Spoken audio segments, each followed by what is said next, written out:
نبدأ الفيديو بسم الله يا شباب، وندعي ربنا ينصر ويقوي اخواتنا في فلسطين. واهلا وسهلا بكم في فيديو جديد على القناة. معاكم نبيل، والنهارده حابب ان اتكلم في موضوع شائك شوية. عشان انا شفت حياة غريبة قوي في الشهور اللي فاتت، هحكي لكم كلها بالتفصيل عن التجميع الغالية ضد التجميع الرخيصة.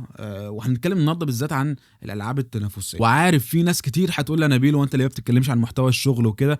كل حاجه جايه، ولكن انا مستني المعدات اللي لازم انها توصل لي علشان اعرف اقدم لك كونتنت تعرف تعتمد عليه. وخلينا نبتدي الموضوع من البدايه. لما كنت من 4-5 شهور كنت مهتم ان انا بلعب فالورنت بسكليتا اونلاين، خلاص يعني ربنا تاب علينا. يعني كنت بدخل فالورنت ايجيبت السيرفر بتاع الديسكورد علشان العب مع ناس وكده.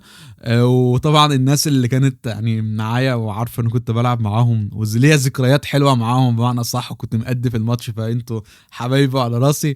اما الناس اللي كانت ذكرياتي وحشه معاهم وكانوا بيلعبوا 4 ضد 6 بسببي، انا اسف ليكم جدا والله يا جماعه، كنتش اقصد والله، بس الحقيقه ابس اند داونز وانت جات لي في الداونز بقى، يعني معلش انا اسف. ففي الفتره دي انا قابلت ناس كتير بافكار مختلفه كتير، ولكن اتلاقيت فئه كبيره قوي من اللاعبين بيرمي دايما مشاكله، او ان هو سبب ان هو ما عرفش يجيب الهيد شوت، او ان هو خسر الفايت بسبب ان جهازه ضعيف مش قادر يشغل اللعبه بالشكل الكافي، على عكس اللي بيلعب ممكن يكون بيلعب على 500 فريم وما الى ذلك. انا جاي اتكلم بقى في الموضوع ده، وجاي اعرفك ليه الموضوع ده غلط، وايه اللي فعلا بيفرق معاك في اللعب عن الكلام ده كله، وسلط لك الضوء على النقطه الحقيقيه اللي بتخليك تبقى بوت، وفعلا الفريق بتاعك بيبقى بيلعب ناقص واحد. فانا هنا عايز اقف واسالك سؤال: ايه الفرق الحقيقي اللي انت متوقعه من جهاز ثمنه تقريبا $5000 او ربع مليون جنيه مصري مع الشحن والعمولات ممكن اكتر كمان، وجهاز تاني ممكن يكون ثمنه رينج ال 12000 جنيه مصري؟ فكر في الاجابه على بال ما نوصل للنقطه دي بعد استعراض الجهاز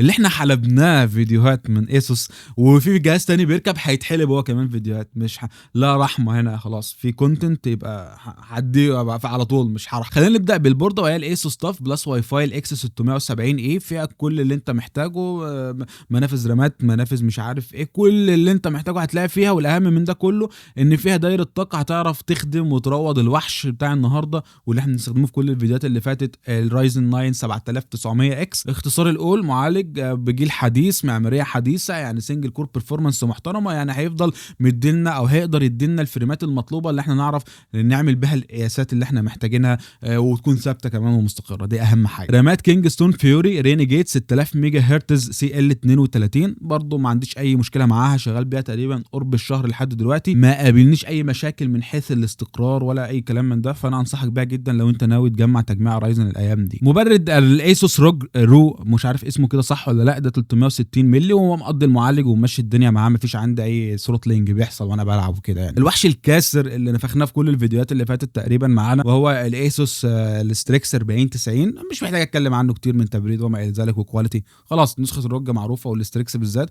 فوق، خلاص مش محتاجين نتكلم في الموضوع ده. واخيرا الكيسه اللي اصلا بثمن تجميعه كامله اي بي يو او تجميعه مستعمله، مثلا الهايبريون، يعني كيسه عملاقه، فاهم انت بتتكلم في كل حاجه احسن حاجه، بس كده ده اللي انت عايزه من التجميعه دي. ولقيت باي ذا واي ثمنها $4400 من غير لا شحن ولا عملات تحويل ولا جمارك ولا اي حاجه، فانا زي ما بقول لك دي بالميت مع الكلام ده كله هتخش ناحيه $5000.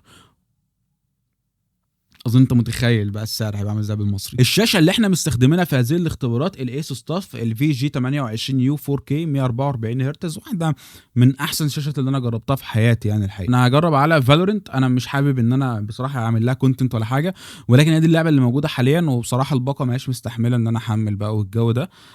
وثانيا هي دي اللي الناس حاليا بتدور عليها يعني على حسب علمي. طيب انا في البدايه الشاشه بتاعتي معموله على 144 هرتز، مفعل انفيديا ريفلكس تقريبا كل حاجه على اقل الاعدادات ما عدا اللي انت شايفه ده قدامك على الشاشه. على 60 فريم اخدت متوسط انبوت ديلي 23.6 ملي ثانيه. لما طلعت لل 120 فريم الديلي نزل لحد 16.8 ملي ثانيه. عند ال 144 هرتز مش عارف ليه الديلي زاد ل 17 ملي ثانيه، والموضوع ده انا اتاكدت منه من القياسات 100000 مره، ولكن واضح ان دي مشكله من مشاكل الفريم ليميتر بتاع اللعبه نفسها، لان في مشكله تانية هعرفها لك كمان شويه، ولكن اللي انا واثق منه ان هي فعلا كانت 17 ملي ثانيه، واللي انت تقدر تقول عليها بالنسبه لل 120 فريم ان هي يعني مارجن اوف ايرور. انت بتتكلم في 15 من 100 ملي سكند، يعني طبعا يعني ده مارجن اوف ايرور بنسبه 100%. عند متوسط 170 فريم اخدت متوسط 16 واحد من 10 ملي ثانيه، اما عند ال 240 فريم اخدت تحسن كمان لحد 14 و8 من 10 ملي ثانيه في المتوسط. عند ال 360 فريم اخدت 13 و9 من 10 ملي ثانيه، وعند ال 500 فريم اخدت 13 و2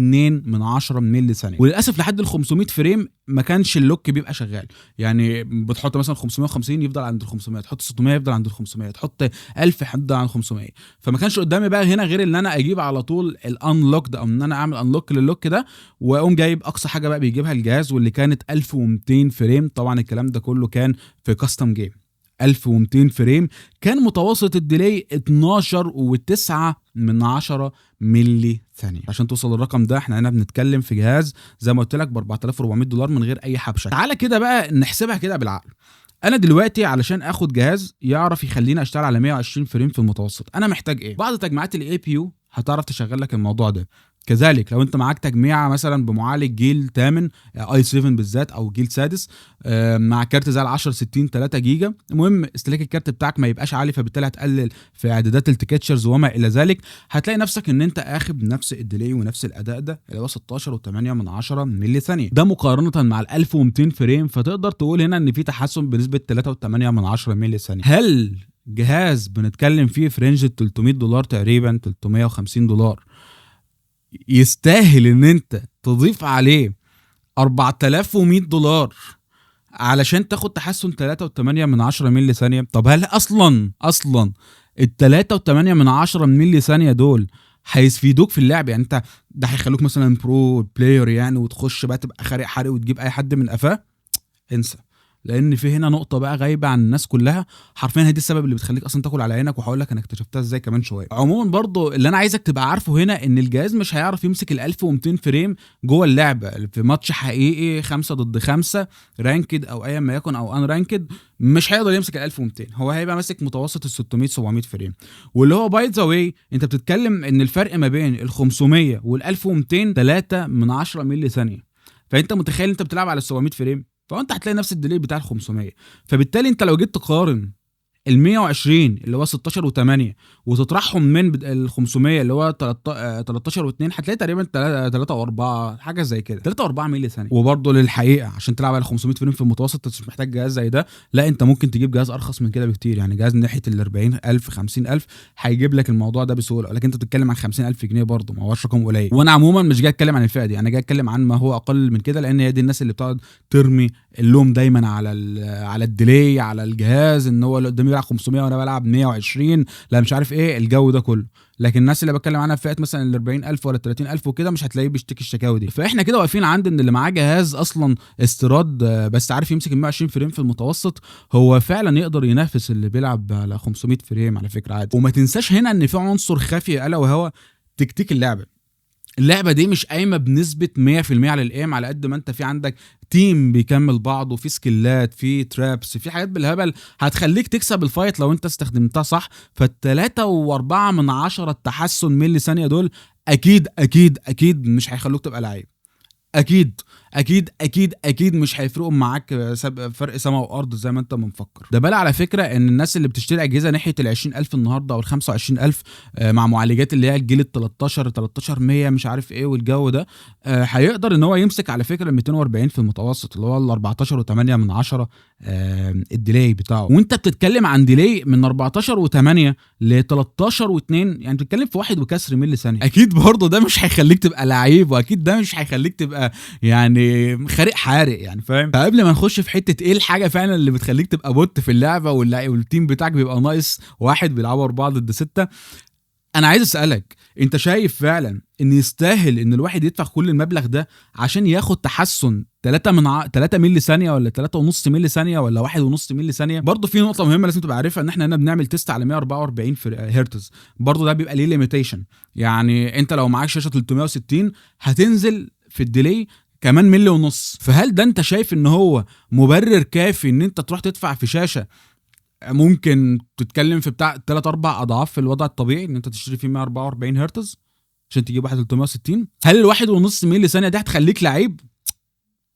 طب ايه اللي هيخليك لعيب؟ بص يا معلم، انا الفتره اللي فاتت دي قابلني اتنين بجد والله، ريفلكس ولايكون.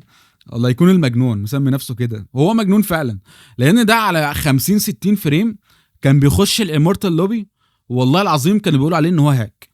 قسما بالله العظيم كان بيتقال عليه ان هو هاك.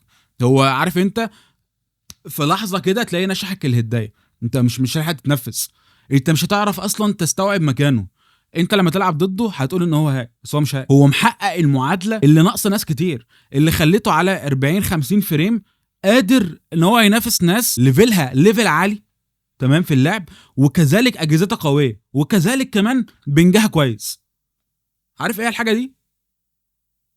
حاجه بسيطه والله العظيم، يعني انا من كتر حاجه بسيطه، يعني لدرجه ان انا في مره لعبت ضد لايكون، واحد ضد واحد، كنا مش واحد ضد واحد، كنا بنسخن في الكاستم وجنني. انا معروف ان انا بلعب في الكاستم يعني بكون فايق، بتبقى الحكايه بالنسبه لي لذيذه وبرزع، فما برحمش في حكايه الهيد شوتس. بس مع ده انا دماغي لفت لحد في مره خلاني ان انا اسجل الجيم بلاي، ان انا اشغل الانستنت ريبلاي، واول ما اموت اوقف الانستنت ريبلاي واشوف انا ايه كان بيحصل.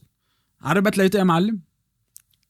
وانا معايا جهاز اعلى بكتير طبعا، بتبقى جهازه ساعات بتاعت اختبارات وكده، فانا بقى ممكن على 500 فريم وهو لسه على ال 40 50. اتلاقيت انه بيطلع قدامي بيظبط وقفته، وبيظبط المايكرو ادجستمنت بتاعت الماوس اليمين وشمال الحته الصغيره دي، وبص بيطلع اتنين عناب يضربهم، وواحده شيشه وواحده فخفخينه ومزاجه عنب، وانا كل ده في الطراوه، ويقوم مديني الهدايه، وبعد ما انا اموت اعرف ان كان في حد هنا. والله ما بهزر. هل مثلا انا اعمى؟ لا انا مش اعمى، بس الفكره كلها ان انا ما كنتش مدرك. ليه بقى ما كنتش مدرك؟ لان انا دماغي قاعده مشغوله في حاجه وانا بلعب، وطول ما انا دماغي مشغوله طول ما انت هيبقى ردة الفعل او ان انت قدره مخك على استيعاب اللي بيحصل قدامك واللي انت بتشوفه بعينيك وتربطه بالاكشن اللي انت المفروض تاخده بايديك، الموضوع ده هيبقى بطيء جدا. الموضوع ده هيبقى بطيء جدا. فانت لو انت بتتكلم من الجهاز هيحسن لك 3 مللي ثانيه ولا 1.5 مللي ثانيه في الشاشه والجو ده، لا فانت الموضوع ده في 100 مللي ثانيه في ثانيه رايحه اصلا يا معلم. ده انت باكت لوس، ده انت ضايع.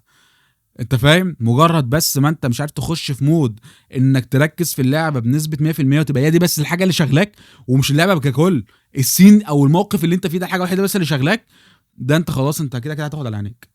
والله العظيم بقى معاك 500 فريم معاك 2000 فريم مش هتفرق معاك. ومن الارقام اللي وريتها لك كمان شويه، انا هقدر اقول لك ان انت لو انت جهازك بيجيب 240 في المتوسط انت تقدر تلعب بشكل تنافسي مستريح. انا عايز اقول لك اصلا يعني مؤخرا يعني برضو من فتره تمام كنت عامل ستريمات، كنت ملاحظ ان البرو بلايرز عاملين لوك على 240 عادي، ما هوش بيلعب على 500 ولا 1000 ولا كلام من ده، هو ما هوش محتاج 500 و1000. بصراحه انا بحاول ان انا اعمل لكم فيديوهات تبقى دردشه عن الحاجات اللي منتشره معاكم على قدر الامكان يعني، وافسرها لكم. وقول لي تحت انت ايه رايك، انت متفق معايا في الكلام ده ولا غير متفق؟ كان معكم نبيل، السلام.